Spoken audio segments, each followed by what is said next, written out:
Mindset Bos Pro Cuan versus Mindset Bos Pro Karyawan.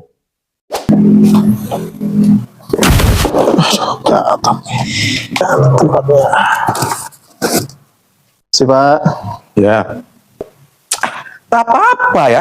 Unit ini kok di sini? Stoknya kan jelas di situnya. Ilah. Gimana lah karyawan-karyawan kita nih ya?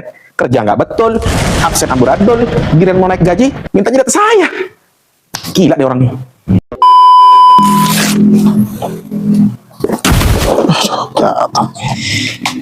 Tempatnya. Si Pak.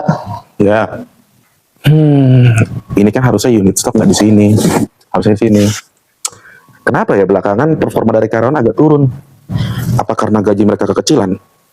Atau sebenarnya mereka overload? Atau sebenarnya sistem gue mesti gue perbaiki lagi? Gue harus berbuat sesuatu deh.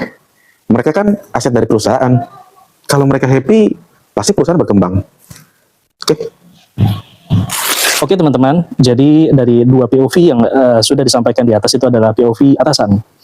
Jadi ketika atasan itu punya mindset hanya cuan, tanpa mempertimbangkan karyawan, tanpa mempertimbangkan operasional, maka ya berjalannya perusahaan, berjalannya bisnis, ya pada level apapun, ini juga kemungkinan akan tersendat.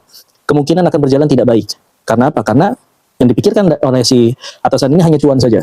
Ya, walaupun ini sebenarnya adalah hal yang normal. Tapi kalau hanya itu saja, tanpa mempertimbangkan yang lain, termasuk karyawan khususnya, maka berjalannya perusahaan tersebut juga akan tidak stabil, tidak oke.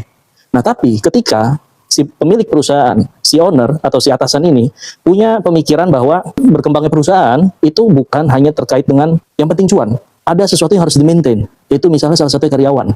Nah, maka ini akan membuat operasional perusahaan pun akan berubah nih vibes-nya.